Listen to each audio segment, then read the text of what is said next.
Então, vocês estão me vendo, pessoal? Então, né? Isso, começamos.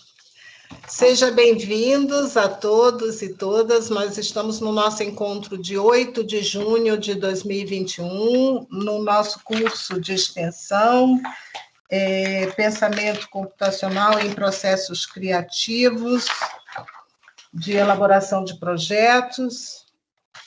É uma honra estar aqui com vocês e com a presença da nossa diretora, nossa querida professora Heloísa Pilates, nossa parceira, companheira.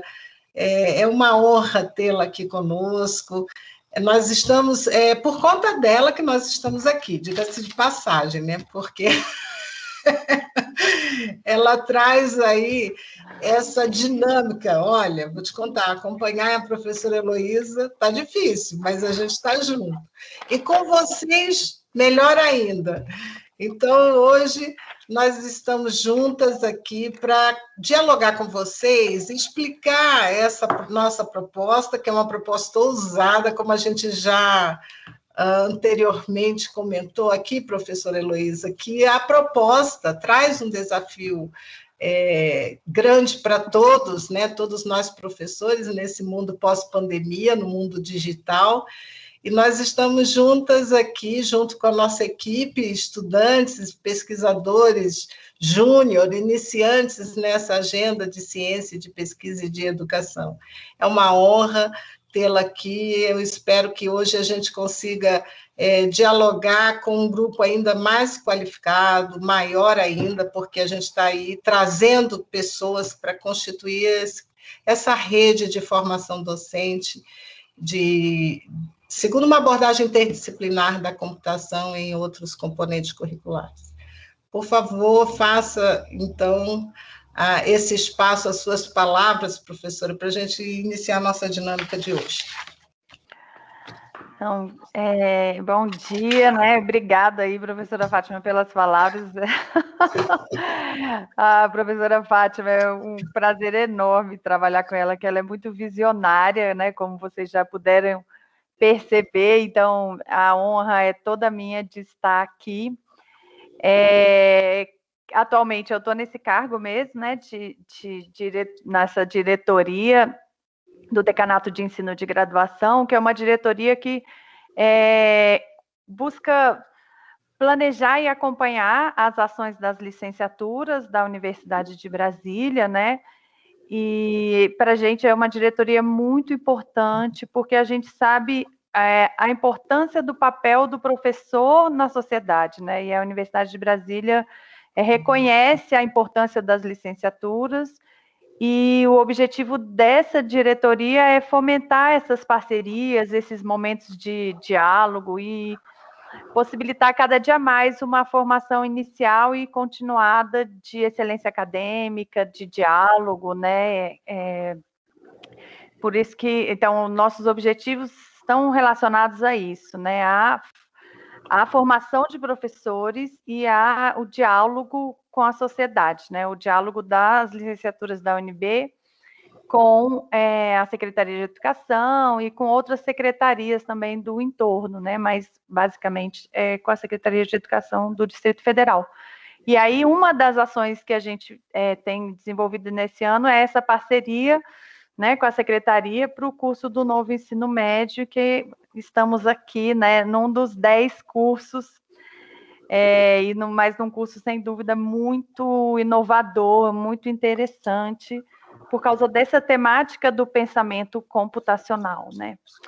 Então, mas hoje eu vou falar, como professora Heloísa, eu vou apresentar para vocês uma pesquisa que eu tenho desenvolvido na Universidade de Brasília e que tem um diálogo, né? É possível estabelecer um diálogo pelos motivos que eu vou explicar já, com o pensamento computacional, né? Então, a gente vai fazer hoje uma conversa aqui entre linguística, pensamento linguístico e pensamento computacional, que é um diálogo que eu e a professora Fátima, né, obviamente, motivado pela professora Fátima, porque ela que vê as coisas, ela que enxerga, mas faz todo sentido, como eu espero que vocês percebam, né, no final dessa minha fala.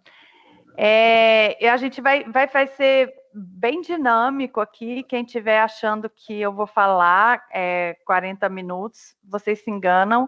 Podem pegar aí um papel, uma caneta, que vai ser pensamento computacional e linguístico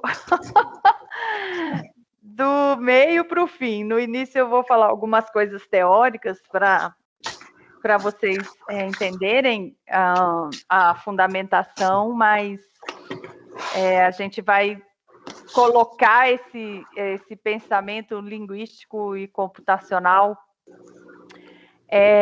na prática de uma certa forma. Bom, eu vou fazer então agora, vou projetar aqui, eu vou projetar aqui a minha proposta, que é uma proposta mais linguística, e aí a gente vai conversando, e a professora Fátima também vai complementando a relação dessa proposta com o pensamento computacional. Tem um caminho aí de diálogo que eu vou falar um pouquinho, que tem a ver com a matemática, que tem a ver com a linguística e que tem a ver com as categorias, né, do pensamento computacional, do reconhecimento de padrões, da abstração, da recursão, desses padrões. Vocês estão vendo, pessoal? Tá dando? Eu não estou vendo mais vocês. Sim, tá ok. Ana Rosa levantou a mão, ok. Não, eu acho que ela esqueceu de abaixar. Isso. Bom, então eu vou agora, né, que eu ouvi um pouquinho de vocês. Então, assim, a gente vai conversar aqui hoje, né? Eu vou tentar estabelecer essas relações entre o pensamento linguístico e o pensamento computacional, mostrando para vocês, de um lado mais prático, de que forma essas categorias do pensamento computacional, do reconhecimento de padrões, da decomposição, né, e da abstração, vão acontecer na linguística, e aí depois a professora Fátima vai complementar com a visão dela, né, desse diálogo, porque ela tem já trabalhos sobre isso há muito tempo feito, certo? Então, eu sou professora da UNB, né, desde 2018. O que eu vou falar aqui, eu basicamente publiquei nesse livro que se chama Linguística, Gramática e Aprendizagem Ativa, é um livro que eu publiquei em 2017, depois de muitos anos tentando, né, minha graduação em letras, o mestrado e doutorado em linguística formal. E depois de mais de 10 anos dando aula de gramática, né, eu acho que não é novidade para ninguém aqui que passou pela escolarização, né, para o ensino básico, o desafio que é entender gramática no ensino de gramática no Brasil e em outros lugares também, né? Então, o meu problema que eu tentei resolver nesse livro, usando o que se pode considerar um tipo de pensamento computacional, foi entender as dificuldades que existiam para o ensino de gramática e tentar, nesse livro, trazer uma proposta alternativa para o ensino de gramática, né? Quem é da área aí sabe que existe um debate sobre se a gente deve ensinar ou não gramática na escola, né? E eu classifico isso como um falso debate, né? Não é que a gente não deve ensinar gramática, porque a gramática estrutura a nossa língua, né? Faz parte da estrutura do pensamento. O problema do ensino de gramática é que ele é muito vinculado à memorização, à decoreba, e quando você tem um ensino baseado na memorização, né, e não na compreensão, o que acontece? Você esquece, né? Você não entendeu, você não fixou, você só memorizou, né? Quer dizer, um nível também um nível cognitivo muito baixo da memorização, que é relevante, mas considerando as habilidades cognitivas que a gente pode desenvolver, a memorização é um nível mais baixo, né? Então, por esses motivos que o ensino de gramática não dá certo, porque ele é um ensino que se baseia na memorização, né, quase exclusivamente, e muito pouco na compreensão. Então, nesse livro, eu tentei trazer uma alternativa para o ensino de gramática com base na linguística, né? Então, eu desenvolvi essa metodologia que se chama aprendizagem linguística ativa. Uma coisa que liga muito do que a gente vai dizer aqui, do pensamento computacional, da matemática, da linguística, né? E que eu falei, que a gente vai ter uma parte teórica e prática, né? Mas tem esse cara aí, né? O Noam Chomsky, que é um linguista muito conhecido, né? Muito famoso, que estava lá no centro, né, do grande evento que datou a revolução cognitiva, né, lá no MIT, na década de 60, né, e ali também que eles começaram a desenvolver essas questões do pensamento computacional, né, o Chomsky está vivo até hoje. Então, no campo da linguística, o Chomsky, muito influenciado pelo Russell, que era um matemático, daí esse tipo de pensamento linguístico, né? E era filósofo também, né? O pessoal da filosofia pode até falar se ele era mais matemático ou filósofo, enfim. Mas o Chomsky defende essa hipótese, né, de que a gente tem uma gramática universal, né, que não é uma gramática, um livro que a gente tem na mente, mas é uma predisposição para aprender qualquer língua, né, uma predisposição genética que nos caracteriza como espécie, né? Então, a grande proposta dele, que tornou ele famoso, e ele é considerado hoje um dos maiores intelectuais vivos, né, pela atuação política e linguística, né? Mas a grande proposta do Chomsky é assim: nós seres humanos, nascemos dotados de uma faculdade da linguagem, né? Ou o que ele chama de gramática universal. A gramática universal seria o grau 0, né? O que é importante para a gente aqui, em relação a isso, isso nos caracteriza como espécie, né? Tem estudos da genética mostrando que existem os genes da linguagem, né? Estudos que comparam os seres humanos com os macacos e mostram que os genes da linguagem estão vinculados, né, a essas diferenças. E a hipótese do Chomsky é que quando essa gramática universal se encontra com os dados do ambiente, você vai desenvolver uma língua, uma gramática particular, né? Então, a gente não fala japonês, a gente não fala alemão, porque os dados do ambiente aos quais a gente foi exposto na nossa infância não eram esses dados, né?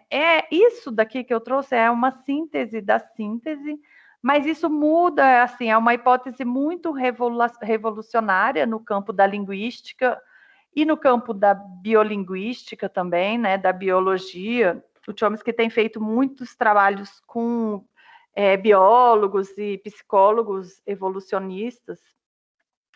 O ponto disso muda que, por exemplo, eu que sou professora de gramática, né? A gente, antes dessa perspectiva, a gente achava que a gente ia dar aula de gramática para o aluno, né? E que o aluno, né, a gente tem uma ideia disso do aluno como uma tábula rasa, ou até mesmo um bebê como uma tábula rasa, né? E quem acompanha os estudos aí das neurociências, né, e do desenvolvimento da aprendizagem, sabe que nenhum ser humano é uma tábula rasa, né? A gente já vem com conhecimentos, né? Somos dotados geneticamente de conhecimentos básicos para aprender língua, algumas noções de matemática e de física, né? Então, nenhum ser humano é uma tábula rasa, né? Vem totalmente despreparado quando nasce, né? Na BBC tem um monte, depois vocês podem procurar no Google, tem vários estudos mostrando que os bebezinhos, desde a barriga da mãe, já sabem, por exemplo, a melodia, né, da língua deles, né? Eles já sabem, dentro da barriga da mãe, eles já captam, já estão aprendendo o que é aquela língua, né? Então, como se fosse uma preparação que a gente tem, uma anteninha que, diante de tantos estímulos que a gente tem na infância, a gente sabe reconhecer o que é dado linguístico, o que não é, né? E aí, por isso que as crianças são tão geniais, né? Falar da faculdade da linguagem é mais fácil para mim, para quem já tem filho. Porque sempre é assim, quem não tem filho não entende o que é isso, né? Mas quem tem filho entende que tem uma criancinha de 2 anos que não sabe amarrar o cadarço, mas cada dia fala, mamãe, sei lá, dizipa isso para mim, né? Quer dizer, abre, né? Então, tire o zíper, né? Eu poderia passar amanhã aqui contando anedotas dos meus filhos, né? Nesse processo de aquisição. Quer dizer, eles gravam coisas e eles usam a língua de uma forma tão genial e falam coisas que eles nunca ouviram, né? Esses dias, a que eu mais estou gostando de ouvir foi de uma criança que falou assim para a mãe: mãe, como é que eu digo, como é que escreve Tassi? Aí a mãe, Tassi, filha? Aí ela fala assim, eu queria falar para minha tia, eu queria que você tasse aqui. Então é isso, né? A gente pega comer, comesse. Aí beber, bebesse, estar, né? Que ainda na variedade falada é tasse, né? Então, a criança faz uma analogia totalmente inteligente da língua, né? E ela, isso com 2, 3 anos, então ela sabe nada do mundo, mas ela sabe muito de língua, né? Os meus filhos falavam, né? O Luca falava, a gente tinha concordância, por exemplo, a casa é um fenômeno do português, a casa, a mesa. Aí ele via a palavra moto, né? A moto, então ele falava que era a mota, né? Se a gente fala a foto, aí o meu filho já me corrigia. Não, mamãe, a fota, né? Então isso é pensamento computacional, né, Fátima? Ele utilizava, ele reconhecia os padrões abstratos da língua. E eu juro para vocês que eu nunca... A regra, né? Regra. Ele inferia a regra, né? Inferia a regra e aplicava em outro contexto, né? Porque a língua é um conjunto de regularidades, né? Quanto mais a gente vai conhecendo a língua, mais a gente vai desenvolvendo essa habilidade de saber onde estão essas regras, mas é inconsciente, né? Reconhecimento de padrões da língua, né? Exatamente. E aí você estrutura a língua segundo esses padrões e essas regras. Exatamente. E que são regras que você capta sem ensino explícito, né? Porque são as crianças que fazem isso. A gente também faz, né? Mas a faculdade da linguagem está relacionada a isso, a essa capacidade de inferir e ver além do que é visto. A gente vai ver isso já já. E isso é que distingue, né, a consciência, né, desse conhecimento, né, que a criança não tem essa consciência, mas não. A gente pode desenvolver essa aprendizagem para ter essa consciência desses padrões, dessas regras, né? para que a gente Exatamente. potencialize a aplicação em outros contextos. Exato, né? Exatamente. Exatamente. E isso que é a mudança de visão, principalmente no ensino de gramática, né? Que antes a gente achava que o aluno não sabe nada, e hoje a gente fala que a gente vai tornar o aluno mais consciente do que ele já sabe, né? E o que é interessante, né, professora Heloísa, aqui, quando a gente traz o Chomsky, né, para essa dentro do domínio da linguística, né, ele traz essa contribuição, mas no campo da ciência da computação, Chomsky vem representar uma ruptura também, do ponto de vista da ciência da computação, porque compreende a evolução das tecnologias digitais como uma abordagem linguística, ou seja, eu posso reconhecer esses padrões e essas regras e aplicar em sistemas formais, matemáticos, que vai poder fazer com que o computador ele possa, então, desenvolver soluções mais próximas da mente humana, né? Que são as línguas naturais. Exatamente, exatamente, né? Que seria os padrões da mente que vão estar, né, em vários domínios, né? A serviço, né? A serviço a partir dos sistemas computacionais. E esses sistemas computacionais como sistemas de tradução linguística. Exatamente. Exatamente.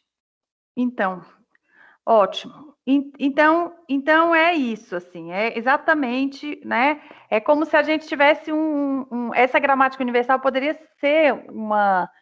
É possível fazer essa analogia, sim, como um sistema computacional da mente. Acho que é isso mesmo.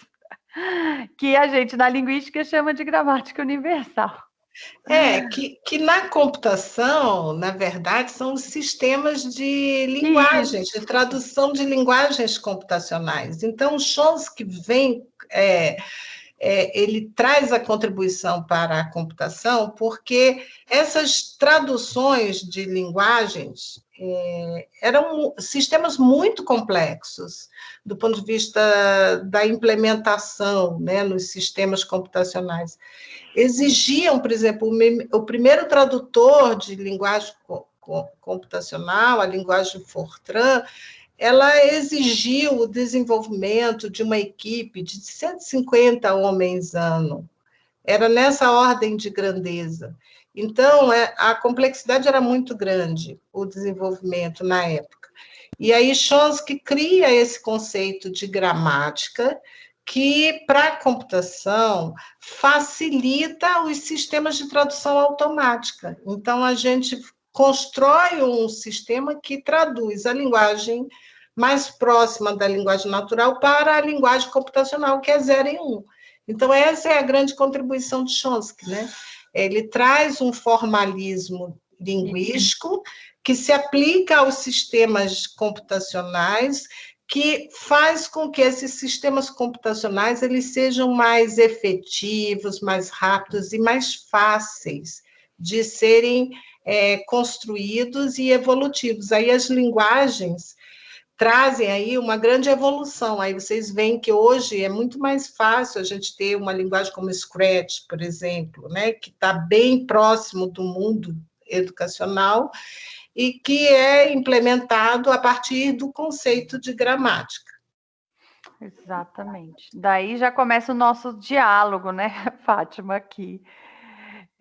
Então, para isso, exatamente isso que a professora Fátima falou, eu vou ilustrar aqui. Então, o Chomsky começou, né? Então, quando você vê uma oração tipo como o João comprou todos os livros, né? É exatamente isso que o Chomsky fez. A grande revolução que ele traz foi nesse aspecto formal, de investigar cada oração da língua com um microscópio E aí, por isso que ele pôde falar de uma gramática universal, entre aspas, mas assim, existem certos padrões que todas as línguas apresentam, certo? Então, assim, todas as línguas trabalham com tempo, todas as línguas têm verbo, todas as línguas têm algum tipo de movimento, certo? Então, existem elementos, né? E aí é uma coisa mais da linguística, né? Mas existem princípios que todas as línguas humanas seguem. E existem os parâmetros que são as diferenças, por exemplo, o inglês, né? Toda oração do inglês tem que ter sujeito, né? No português eu posso falar vi, comprei, né? Então existem os parâmetros que vão ser um sujeito explícito no inglês, né? Eu tenho que falar I saw, I bought it, né? E no português eu posso falar só vi e comprei. Né? Então, mas a grande descoberta do Chomsky, a grande contribuição dessa área foi ver que quando você tem uma sentença, você não tem um amontoado de palavras, né? Existem princípios que vão reger essa organização, né? E isso, assim, no caso que eu estava falando do ensino de gramática, muda todo o ensino de gramática, né? Porque a gente acha que gramática, né? Vocês vão, se eu pedisse um conceito de gramática no início aqui para vocês, pensem aí, né? No conceito de gramática, só pensem, né? Vocês vão falar, gramática é um conjunto de regras, né? Que a gente acha que é totalmente aleatório. E o Chomsky vai mostrar que não é nada aleatório, que é possível compreender, que são conjuntos de padrões que vão se repetir, né? Que é essa regularidade da língua, né? E que é uma regularidade criativa. Isso também é muito interessante, né? Como a das crianças, né? Que você pode e nossa do cotidiano, né? A gente é criativo linguisticamente o tempo todo. Quando eu falo, nossa, eu não digeri aquela conversa, né? A gente sabe que a gente está usando o verbo digerir num sentido completamente conotativo, né? Eu não engoli o que você me falou, né? Então, é um uso criativo dos verbos, mas que segue completamente os padrões do português, né? Então, eu comi, eu engoli, eu digeri, mas o uso do verbo ocorre num sentido criativo. Isso também é muito engraçado. Essa parte criativa é interessante, porque na filosofia o Chomsky seria o quê? Seria um inatista, né? Como Santo Agostinho, como Platão. Ou seja, nós já nascemos com capacidades, nós já está em nós, né? A priori, numa linguagem kantiana. Então, se já existe em nós, então basta desenvolver. Isso é muito interessante. Aí que vem a criatividade e ele abre um espaço, né? Ele abre portas para desenvolvimento. Exatamente, exatamente. O Chomsky recupera, eu fiz um corte aqui bem radical, né, do Chomsky, ele é de 1900, a primeira publicação dele é de 1957, mas o professor está completamente correto que isso, né, Platão, né, e assim, o problema de Platão é justamente o nome que o Chomsky vai dar para um dos problemas, exatamente, né, uma das questões da linguística, que é, né, que é o mito da caverna, né? Então, assim, né, como a gente sabe tanto se a gente viu tão pouco, né? Então, assim, o Chomsky recupera toda essa tradição, não o Santo Agostinho, não. Ele não recupera, mas do Platão, do Descartes, né, e de vários outros pensadores que vieram antes dele, né? Eu fiz só esse corte para simplificar, mas é isso. Assim, essa questão do inato, que há elementos inatos, é uma questão que vem junto com o pensamento, as origens do pensamento ocidental, né? Então, a grande contribuição do Chomsky na linguística foi mostrar que quando você tem, então, uma oração como João comprou todos os livros, existe mais coisa ali do que você vê a olho nu. Esse é o ponto, né? E que é exatamente isso que as crianças estão vendo, né? Então, a grande investigação da linguística nessa área é entender exatamente isso, né? O que as crianças viram, como é que elas adquirem a língua tão rápido, né? Num curto período, assim, os dados são tão bagunçados, né? O Chomsky chama isso de pobreza de estímulos. Mas não é no sentido assim, que com 2 anos de vida, 3 anos de vida, uma criança já fala, e ela foi recolher esses dados num contexto completamente bagunçado, que é a mãe falando, o pai falando, a televisão. A gente não fala assim, ai, gente, meu filho tem 2 anos, eu só vou falar com ele verbo no presente. Eu só vou usar substantivos simples. A gente fala tudo, no presente, no passado, no futuro, faz piada, e a criança vai captando aquilo sozinho, né? Então, realmente precisa de algum aparato mental, e a criança não chora, né, gente? Como todo mundo aqui já sofreu na aula de gramática, né? Então, assim, se ela não houvesse a faculdade da linguagem, a infância ia ser a parte mais triste da vida de alguém. Porque imagina aprender gramática com consciência todos os dias. É difícil, né? Mas não, a criança, em relação à língua, a infância está garantida por causa da faculdade da linguagem, né? A Ana Rosa quer falar. Fale, Ana Uma observação Rosa. rapidinho para não perder o raciocínio, tá? Porque eu trabalho com surdos também, e a gente eu tenho livros aqui sobre gramática, né? Então, essa importância do estímulo. A gente sempre pensa no estímulo auditivo, eu que trabalho com línguas, a gente sempre insiste muito com o aluno que ele tem que usar o CD e o estímulo auditivo, senão não adianta, ele não vai aprender. Ele está exposto ao português, ele tem que se expor a outra língua. Aí, outro caso que eu queria compartilhar aqui é, por exemplo, meu filho, ele começou a falar muito cedo. Uhum. E ele falava tudo muito certinho, já com 1 ano e 4 meses, mais ou menos, ele conseguia fazer essas concordâncias verbais que, em geral, não se faz, presente, passado, futuro. E então ele era meio que atração de circo, todo mundo queria que ele falasse. Aí ele ficava calado, que isso é igual chegar para a pessoa e falar, você fala inglês? Fala inglês. Pode falar, oi? Tipo, né? Então, sim, assim, só essa reflexão do estímulo, né? Você está exposto à língua e isso, assim, perder o medo, né? A criança, outra coisa que você falou, que a criança, assim, ela não chora para aprender a gramática.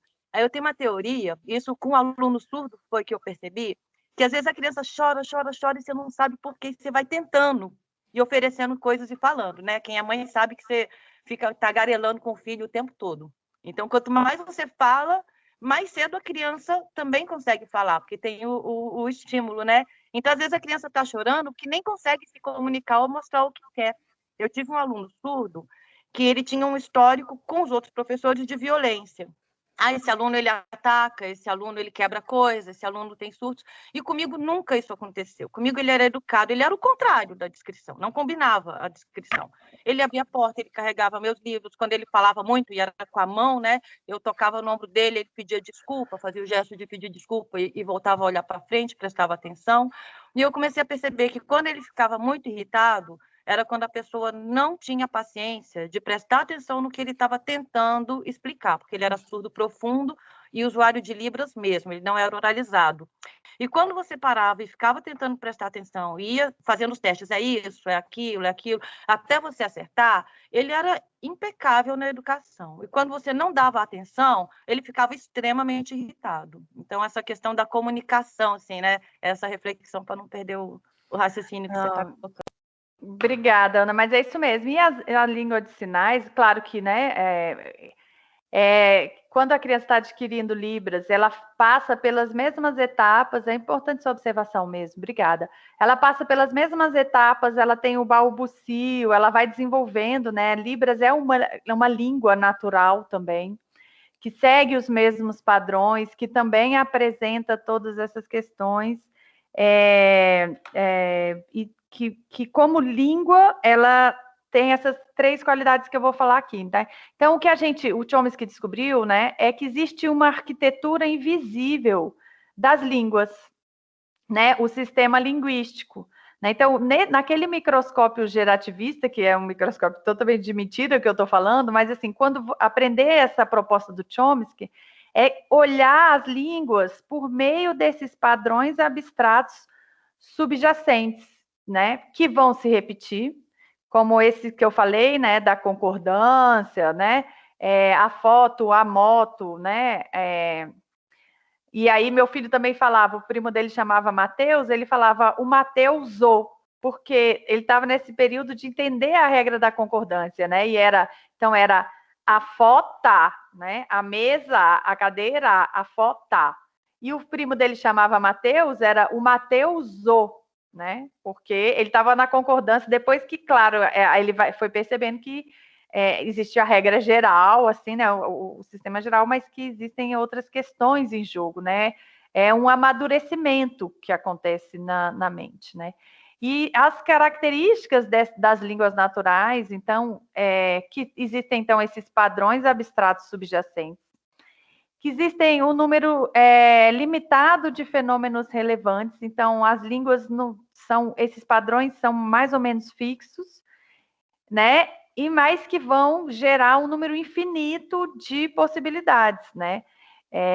Que é o caráter composicional. A interação entre os termos interfere na manifestação dos fenômenos linguísticos, né? Então, com um número limitado de elementos, você vai gerar um número infinito, né? Então, a gente tem, sei lá, 23, 24, sei lá quantas letras do alfabeto tem.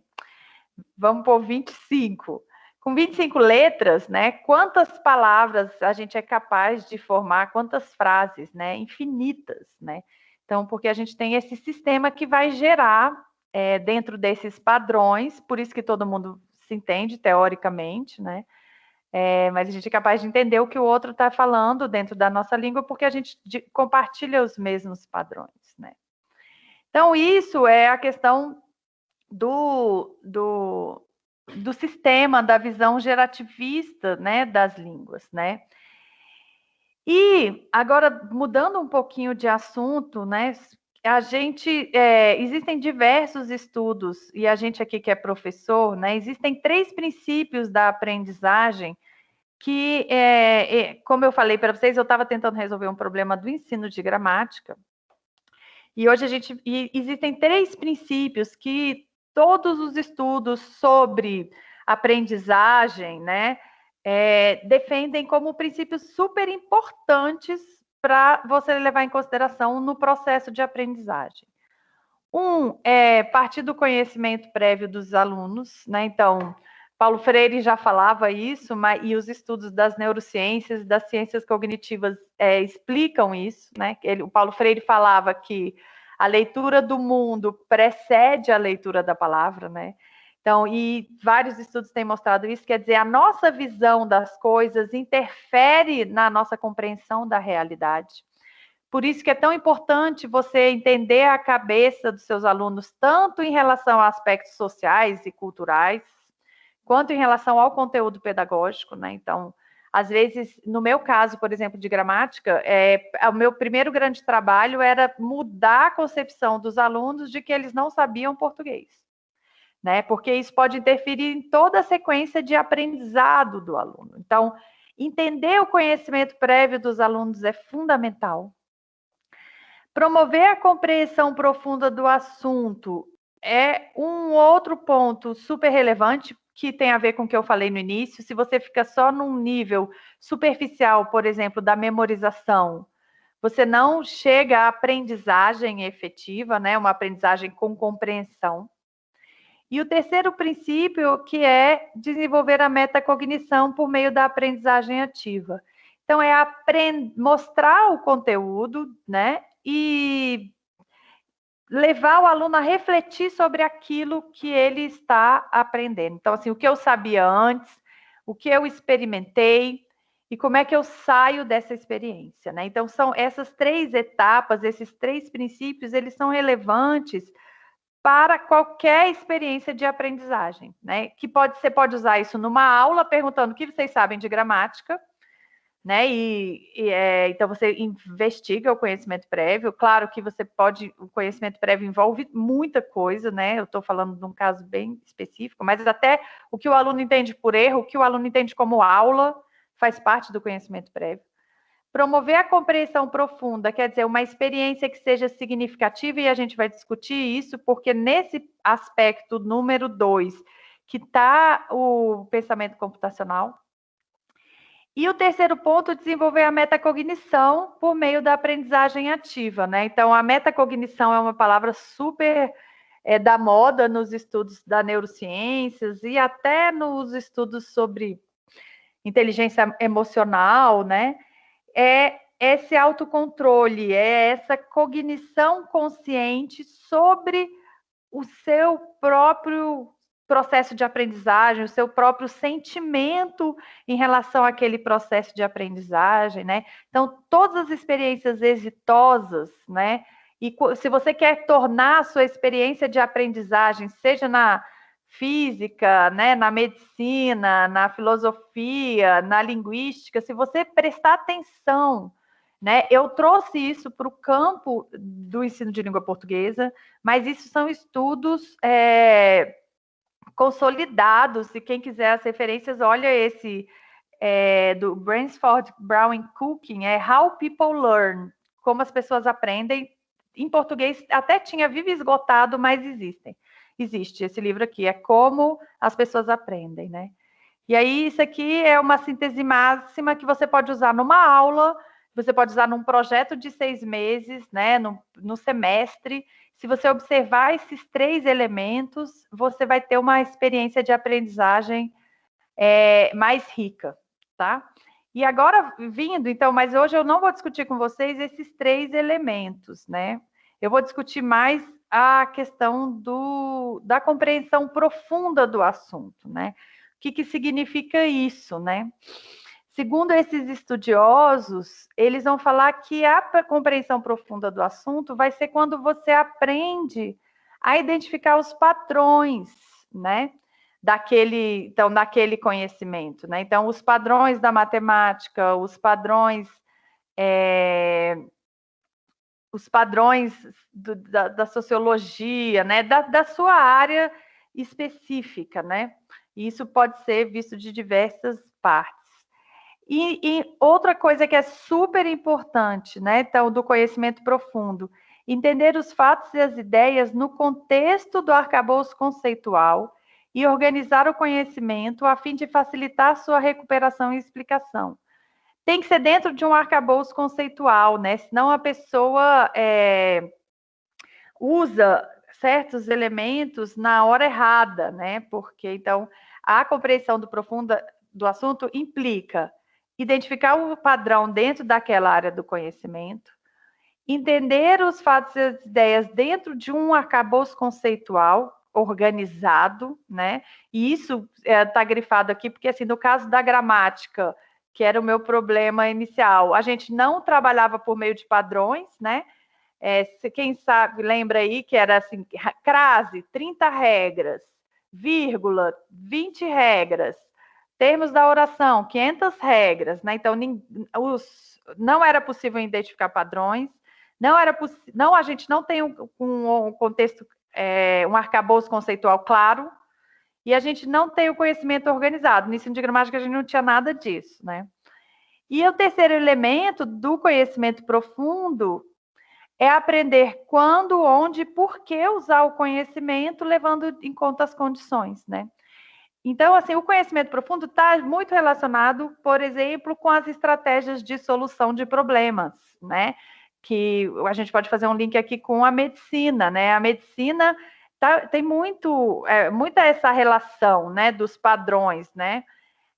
Os protocolos da medicina são relacionados a isso. Então, assim, mas pode ser usado também na linguística, né? Na química, né? O que eu estou falando são de questões da cognição humana que vão poder ser usadas nas diversas áreas e também no pensamento computacional, né? Que no pensamento computacional você tem a questão dos padrões, a questão das ideias do contexto e a questão do uso do conhecimento, levando em conta as condições de... Fátima, você quer complementar? Sim. Então, vai. Então, o que é interessante aqui é que quando a gente diz sobre essa compreensão profunda, né, de uma determinada determinado conhecimento, né? Então, a gente vem com essa abordagem, né, de identificar padrões.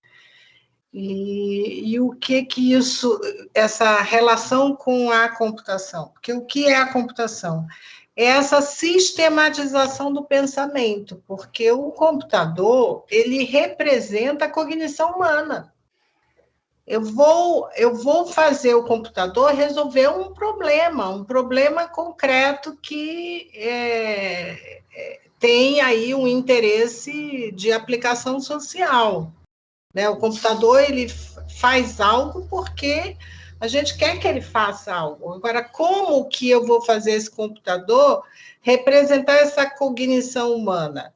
A partir dessa síntese, né, de representação de padrões, de definição desse contexto, arcabouço conceitual, e essa sistematização desse conhecimento, para que essa sistematização produza a informação e os resultados esperados. Então, por isso que é interessante essa relação, né, da computação, que o conceito tem sido cunhado como pensamento computacional, digamos assim, a síntese computacional desse processo linguístico, né, de aprendizagem profunda. Exatamente. Eu fiquei pensando aqui que o que os algoritmos parecem ser as máquinas aprendendo quando, Exato. onde e por quê, né? Porque eles Exato. veem as suas preferências e transformam, não é uma metacognição, mas o algoritmo é isso, né? Se você gosta disso, ele te leva para aquele campo, né? Ele leva em consideração as condições e te leva para algum lugar, né? Na verdade, assim, o algoritmo computacional, ele tem diferentes modelos, estratégias, abordagens, que tem a sua, como você estabelecer essa relação com a medicina, né? Que é uma abordagem exploratória, de investigação exploratória. Então, a estratégia do algoritmo é investigação, exploração.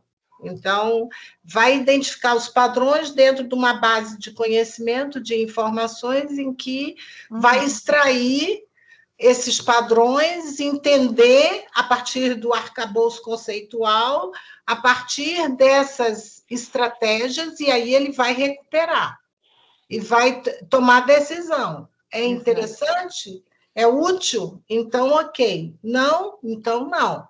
Então, esse seria, por exemplo, os algoritmos de inteligência artificial. Agora, tem outros algoritmos que são mais, digamos assim, dentro dessa abordagem de resolução de problema, mais positivista. Eu já tenho um problema e já vou investigar a partir de uma estratégia, de um método já bem definido matematicamente, ou, enfim.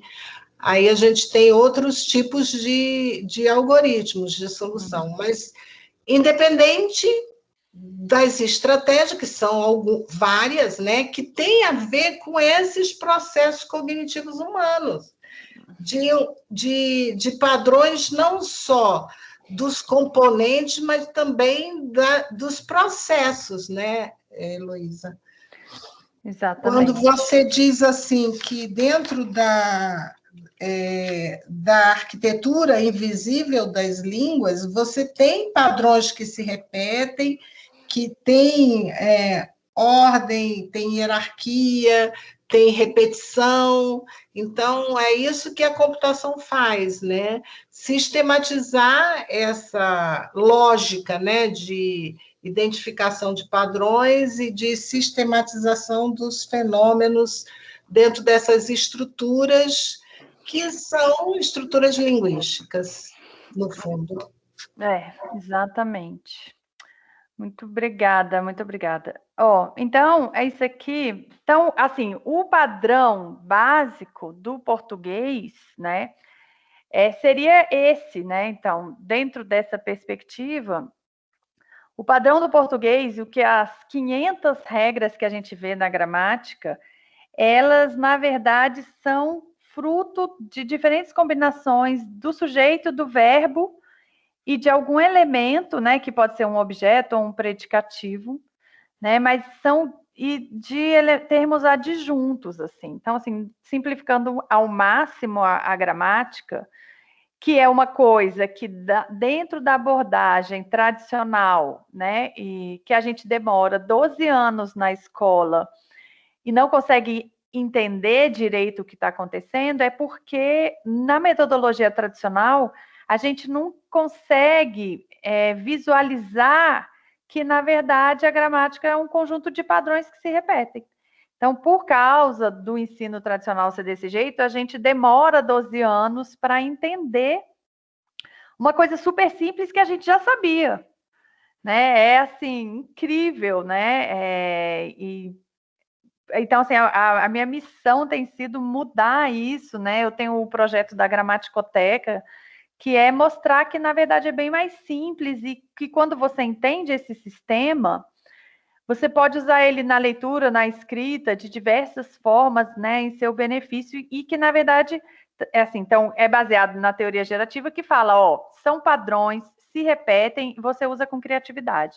Mas não são coisas aleatórias, né? São padrões que até uma criança percebe, né, por causa da faculdade da linguagem. E o que a gente faz é explicitar esses padrões e organizar dentro de um arcabouço conceitual, né? Aqui é só para vocês terem uma ideia, então, como é só fazer um flashback aqui com vocês. Na metodologia tradicional, né? Então, que você tem descrições do que acontece e que, por mais colorido que seja, né, esse tipo de organização, ela não mostra, esse do SVO, SVLPS aqui, ele não mostra os padrões da língua. Então, do lado aqui da metodologia tradicional, a gente nunca vê esse sistema em funcionamento. E isso não faz sentido nenhum para a gente, né? Por isso que eu falei que é uma coisa de memorização, não é aprendizagem com compreensão. Por outro lado, quando você traz para o concreto, mostra os padrões, né? Aqui são músicas em que você vai vendo que com 500 músicas esse padrão vai se repetir. Né? E não é uma coisa assustadora quando você tem, então, uma base conceitual e um conhecimento organizado, né? Então, é isso que a metodologia da aprendizagem linguística ativa traz, né? Eu explicito o sistema, né? E para facilitar o processo. Professora Heloísa, não seria, então, porque nessa proposta, a gente está explicitando processo. Sim. E na abordagem tradicional, a gente está explicitando o domínio, né? Do objeto, que no caso aqui Sim. seria a gramática.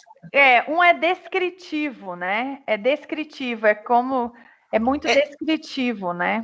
É descrição do objeto. Isso, exatamente. E aqui é a descrição do processo, né? Quer Exatamente. dizer, do processo cognitivo, não é do objeto, né?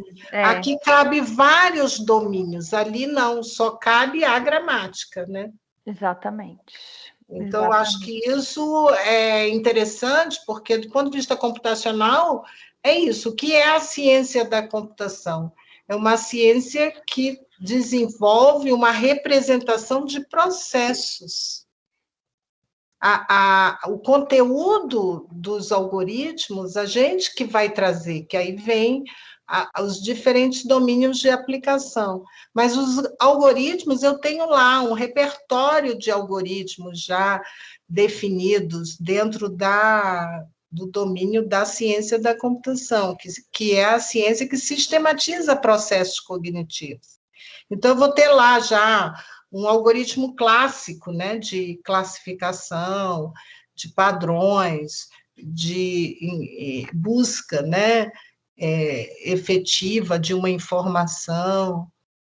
Então, eu acho que esse paralelo faz todo sentido e talvez a gente consiga avanços qualitativos, né, do ponto de vista da aprendizagem. Se a gente olha a aprendizagem numa perspectiva linguística e computacional, e é para isso que a gente está, então, aqui dialogando, para tentar identificar, então, e formalizar essa abordagem didática pedagógica. Exatamente, né? Então é isso, você fica preso em descrições, mas se você sair desse campo, né? Se você abstrair, né? Então aqui eu tenho sujeito, predicado, né? Então aqui eu tenho também. Mas se você abstrair, isso também faz parte do pensamento computacional, né? É olhar a realidade e abstrair o que está em jogo ali, né? E aí